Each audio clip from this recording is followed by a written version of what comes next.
Class 8 Geography Chapter 1 Resources.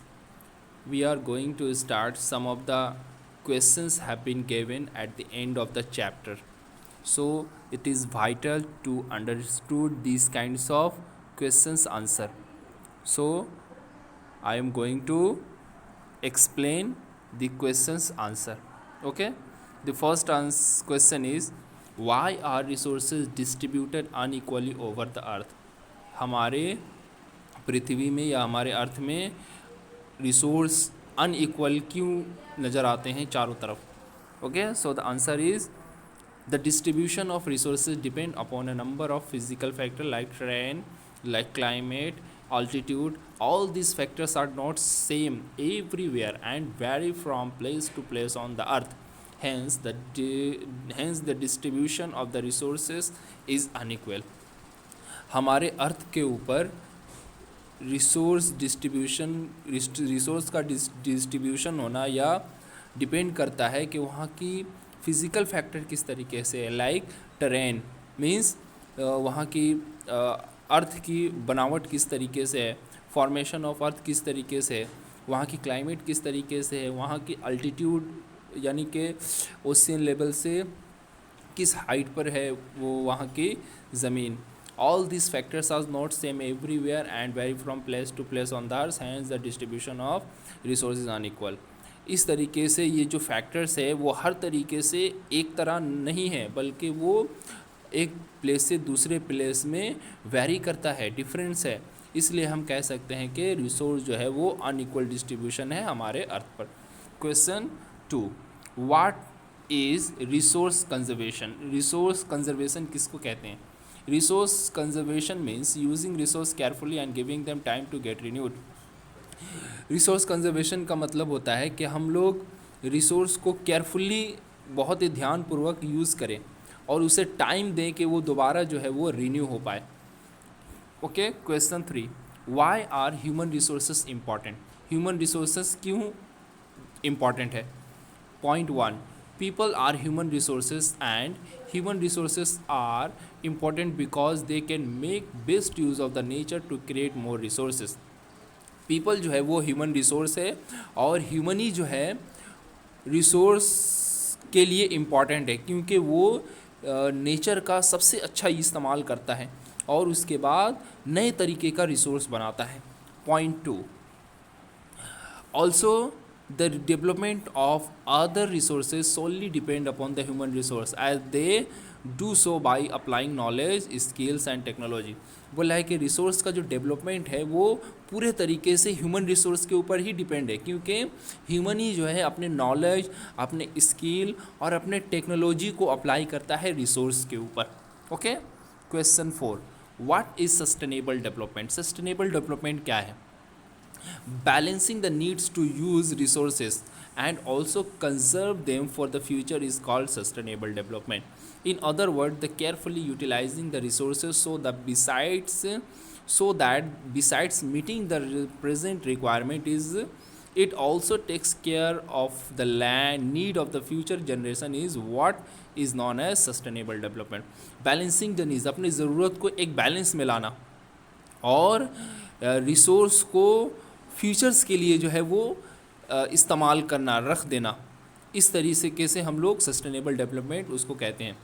दूसरे word में हम कह सकते हैं कि ध्यानपूर्वक उससे फ़ायदा उठाना ताकि हम इस तरीके से प्रेजेंट में उसको यूज़ करें कि फ्यूचर में भी हम अपने ज़रूरत को इस रिसोर्स के थ्रू पूरा कर पाएँ, अपने ज़रूरत को पूरा कर पाएँ. बताया जाता है कि इसी को हम लोग सस्टेनेबल डेवलपमेंट कहते हैं. Okay, now we are coming question 2, tick the correct answer. Which one of the following does not make substance a resource? इसमें से कौन सा है जो एक रिसोर्स नहीं बनाता? यूटिलिटी मीन्स फ़ायदा, ये रिसोर्स नहीं है. वैल्यू, ये भी रिसोर्स नहीं है. क्वांटिटी, यस, माने हमारे कितनी क्वांटिटी में रिसोर्स है. Okay, so the answer is सी.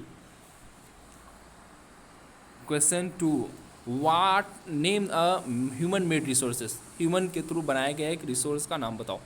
तो medicines to treat cancer. Okay, medicine जो हम लोग बनाते हैं ये ह्यूमन के थ्रू बनाया गया एक रिसोर्स है जो ह्यूमन नीड्स को सेटिस्फाइड करता है. दैट मीन्स कैंसर के ट्रीटमेंट में काम आता है। और भी बहुत सारा आंसर हो सकता है, you can write your self. Okay, question 3, complete the statements. Biotic resources are, bio means the things which have life in them, so the answer is driven from the living things. 3, differentiate between the following, इन दोनों के बीच में फ़र्क बताओ। Potential and actual resource. What is potential resource? Point 1, a resources or a resource whose entire quantity is not known. मैंने potential resource कहते हैं कि ऐसा रिसोर्स जितना कितना उसके हमारे पास स्टॉक है वो हमको नहीं पता। They are not being used at present, और ऐसा रिसोर्स जो प्रेजेंट में यूज़ नहीं हो रहा है। Okay, 3, as the technology improves their uses in the future possible. अगर फ्यूचर में हमारे पास इस तरीके के टेक्नोलॉजी इम्प्रूव होता है तब जाकर हम उस तरीके के रिसोर्स को इस्तेमाल कर सकते हैं। 4, the present level of technology is not advance enough to utilise it. हमारे पास प्रेजेंट में जो टेक्नोलॉजी है वो उतना काफ़ी नहीं है उस तरीके के रिसोर्स से फ़ायदा उठाने में। Okay, point 5, the uranium found in Ladakh which could be use in the future is an example of potential resource. The Ladakh में जो यूरेनियम पाया जाता है वो इस तरीके से एग्जाम्पल है पोटेंशियल रिसोर्स का, जिसको हम लोग फ्यूचर में इस्तेमाल या यूज़ कर सकते हैं। What is actual resources? A resources whose quantity is known. Actual resource कहते हैं कि कितना हमारे पास रिसोर्स है उसकी क्वांटिटी हमें पता है। They are being use in, और इस तरीके के रिसोर्स प्रेजेंट में यूज़ किया जा रहा है। Okay, point 3, available technology is use to these resources. जो हमारे पास टेक्नोलॉजी अब अवेलेबल है उसकी मदद से हम लोग रिसोर्स का यूज़ कर रहे हैं। Point 4, the present level of technology is advance enough to utilise is. हमारे पास प्रेजेंट में इस तरीके का टेक्नोलॉजी है, एडवांस टेक्नोलॉजी है कि आसानी से उसका हम लोग फ़ायदा उठा पा रहे हैं या यूटिलाइज़ कर ले रहे हैं। Point 5, the dark soil of the Deccan plateau in the Maharashtra rich deposit of coal in Ruhr region of the Germany is an example of actual resources. Dark soil जो डेक्कन प्लेटूज़ में है, महाराष्ट्र में रिच डिपॉजिट ऑफ कोयल है, और rude reason जो Germany में है example है एक्चुअल रिसोर्स का। Okay, now we are coming the other differences. This is ubiquitous resource and localized resource. What is ubiquitous resource? A resource which is found everywhere. ऐसा resource जो हर तरफ पाया जाता हो। Point 2, it is present is not governed by the physical condition. बोला है कि इसका फिजिकल कंडीशन इस तरीके से होता है कि हम लोग प्रेजेंट में उसका किस तरीके से है उस तरीके से हम लोग उसका इस्तेमाल नहीं कर पाते हैं। The air we breathe is an example of ubiquitous. जो हवा जो हम लोग सांस लेने में यूज़ करते हैं वो यूबिक्यूटस रिसोर्स का एग्जाम्पल है। Localised resource, a resource which is found only in certain place. ऐसा रिसोर्स जो सिर्फ एक ही जगह पर पाया जाता है। Point 2, it is present, its presence in is govern by the physical condition. उसका फिजिकल कंडीशन किस तरीके से, उस हिसाब से हम लोग प्रेजेंट में उसका यूज़ करते हैं। Point 3, mineral like copper is an example of localised resources. Mineral जैसे कि कॉपर एक एग्जाम्पल है लोकलाइज्ड रिसोर्स का, जो कि एक कह सकते हैं कि एक पार्टिकुलर एरियाज़ में ही पाया जाता है। Okay, now we have come to an end this questions answer at the end of the chapter have been given. Now it is request to all of you to visit my channel and revise these chapters again and again by listening these kinds of having listened these kinds of lecture. Okay, and at last I would like to say that do visit and subscribe my channel and share it, that other one can also get these kinds of benefits. Okay.